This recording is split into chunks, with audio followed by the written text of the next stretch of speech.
Peace, family. This is Liz Hernandez, This is Leonzo. and we're going to tune in for an amazing conversation. I feel like I'm so part of this. It's kind of like 106 in Park over here. Let's do it. We are here Yes. at the Village Jam episode 55 with Liz Hernandez. And Leonzo. So again, thank you for doing this. Thank you for having me. So the way I like to start this out is, one, can you tell us a little bit about yourself and who is Liz Hernandez? And a quick, I know it's usually tough, right, to wrap up. It's a big question. Wrap up everything. So I guess instead, let's start out with what is exciting you about your journey at this moment? What is exciting about my journey in this moment? Yeah. That I've never felt more in purpose. I'm doing what I love, and I feel that I'm really not just selfishly doing what I love, but I feel like it's really making an impact in my community, and I'm just hoping to continue to spread it out to other communities as well. And when you say purpose, what's that mean? What's that word mean to you? Purpose it's when you can find joy in making a difference. At least that's what it is for me. It's, when they say, oh, if you find what you love, what you do, you never work a day in your life. Mm-hmm. That's actually not true. You can love what you do and it still work. Yeah. But there's a lot of fulfillment and joy that comes out of that. Okay. And when it's not just self-serving, but it's also serving of others, that's when you feel, at least for me, when I'm in purpose and alignment with what's right. That's so cool that you even mentioned purpose. And it's interesting at times that, especially in my life at the moment, is currently and consistently reminding myself what is purpose, mm-hmm. right? Because purpose evolves. Like that word evolves because we evolve as people, right? Correct. So we're here in Philadelphia and you have Wordiful coming up. Yeah. What is this? What is this Wordiful? What is this word full? Well, let me circle back to purpose really quick. Because okay. One of the things I run into a lot is people are always saying, it's so amazing that you found your purpose. I don't know what my purpose is yet. And I tell them, our purpose is just being alive, is living and breathing. Right. That's it. That's all you have to do. Right. And just follow your joy. That is purpose. There's no big, climbing to the top of the mountain and all of a sudden it gets revealed to you. Right. It's more so of finding what makes you happy, what turns you on inside, and when you see that you can spread that joy with other people, that is purpose. So just by enjoying your life and bringing good energy to somebody, you are in purpose. Right. So. And it's interesting because at the same time it's talking about how to strip away that for yourself as well, right? Before you can find joy for other people, got to find joy for yourself. It always starts with you. So how do we do that? How do we do that? We have to turn everything off. We go to all of these external sources we're given a lot of information. Right. The internet is full of information. Books are full of information. Right. People are full of information. Right. But one thing is that nobody has downloaded my life. Nobody was there when I had my interactions as a child. Nobody was there when I had my heart broken. Nobody was there when I had my successes. So when I go to look for advice or look for wisdom, that is between me and my Creator, because He and I are the only ones who have witnessed what I've downloaded. And so I think it's really important to get quiet and to ask yourself those really tough questions. And sometimes the tough questions are just simply, what makes me happy? What brings me joy? What do I value? How'd you get to that point, Liz?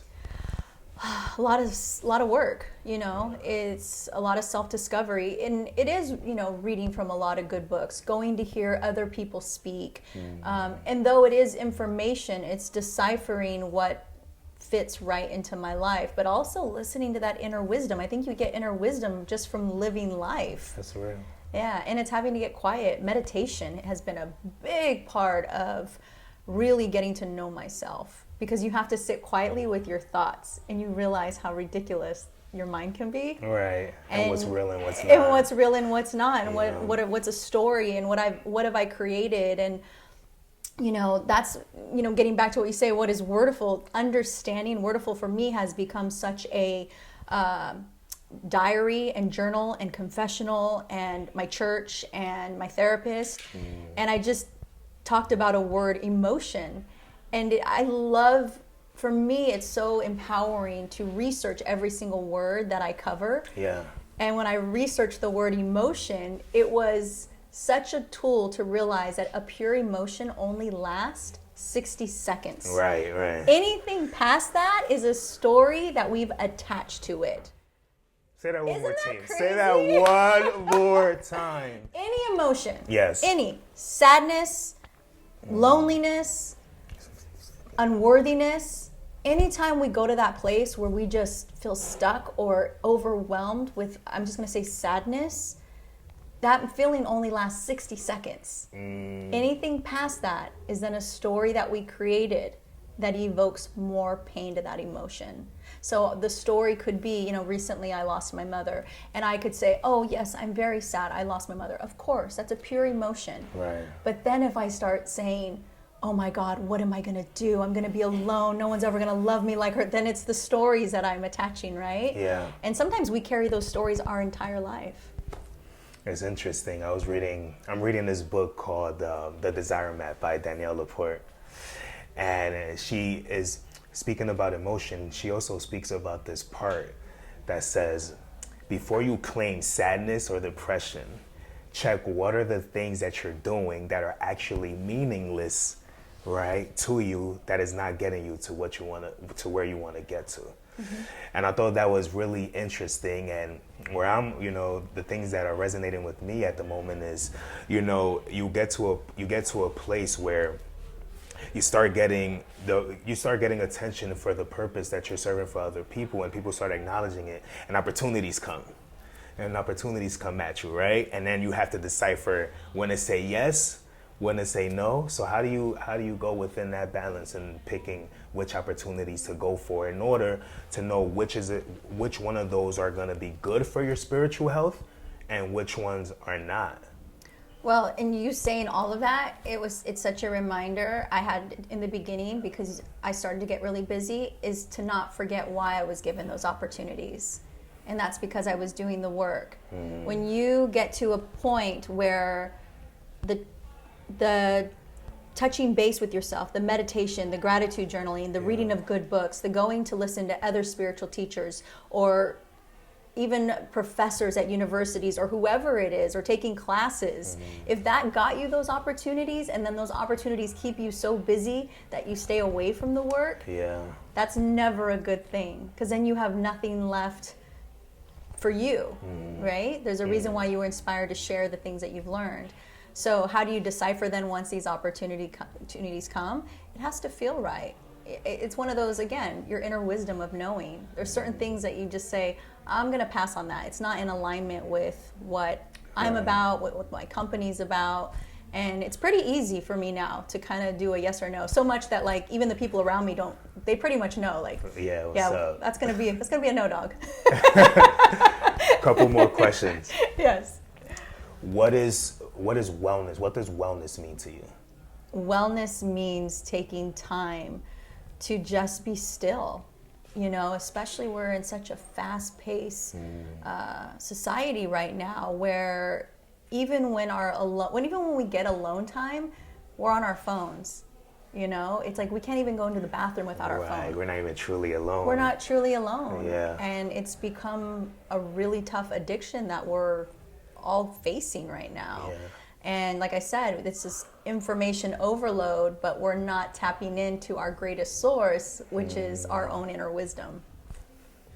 So for me, wellness is practice. It's practice of the meditation, of gratitude journaling, of feeling really solid in my own aloneness. And that gives me strength. That gives me a sense of well-being. It's interesting when you said that. What came to mind to me is also when you said bringing our phones with us in alone time. It's like we don't even. It's not even prioritizing our sacred spaces anymore. No, we don't even give ourselves a moment to, like, get our eyes open in the morning and just say thank you. Because it's like, I need to check. There's something more urgent than giving gratitude and saying thank you that's waiting for me on this device. That's what we've been told, and that's what we've trained ourselves to think. Sheesh.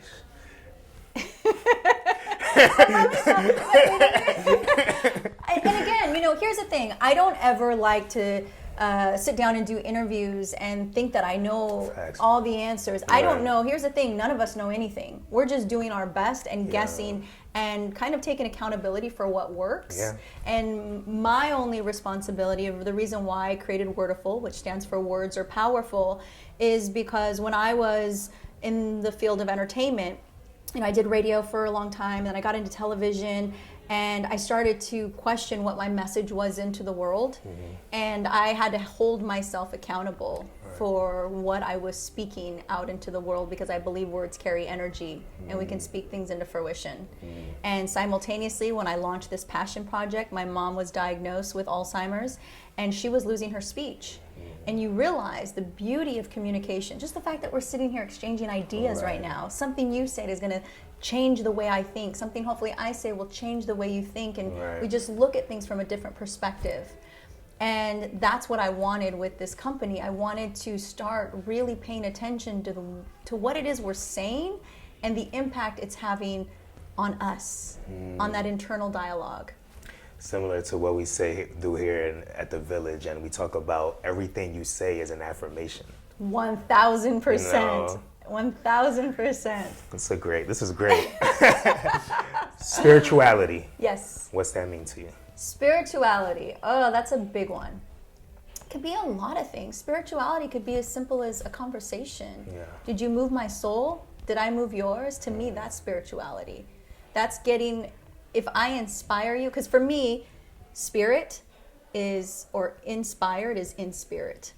So that's part of like being in touch with what created me, and I'm sharing that with you, or you're sharing that with me. So for me, it could be spirituality could be so many different things. It's a really beautiful moment playing on the floor with my dog, and it's just appreciating his life and knowing that he's giving me that unconditional love. Yeah. It's saying thank you every single morning when I wake up. It's appreciation. It's gratitude. It's a walk in nature and just being able to understand that we're all connected. That for me is a huge part of spirituality, is really understanding that we're all one mind, whether we realize it or not, and we can affect each other with our words and our energy. Thank you for that. So I'm going to say a few words and you let me know the first things that come to mind. Ooh, I like this. Okay. Energy. You and me. Vibration. Vibration. I think of body and water. Community.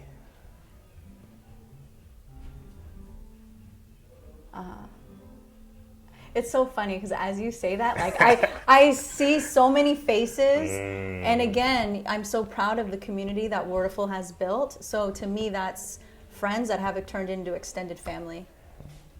Global Village. Global Village, what I hope to build.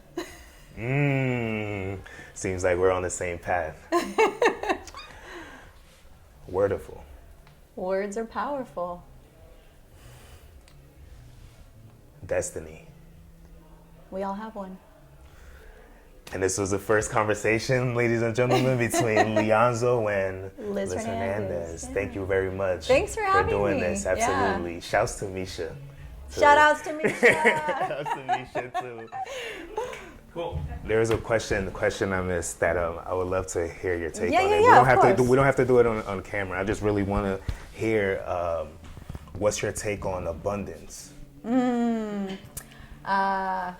If you are thankful for what you have now, because that's why I'm such a huge fan of gratitude, right? Yeah. Because when you are in a state of gratitude, it's thanking for what you already have. And when you are in a state of thankfulness for what you already have, you are in the state of receiving, right? And what is abundance? Abundance is receiving more and more of what you have. So I'm on this I don't know what you would call it, a pledge to myself for 1 year. I'm not buying anything. I'm not buying shoes, clothes, makeup, only essentials like groceries and toilet paper, things like that.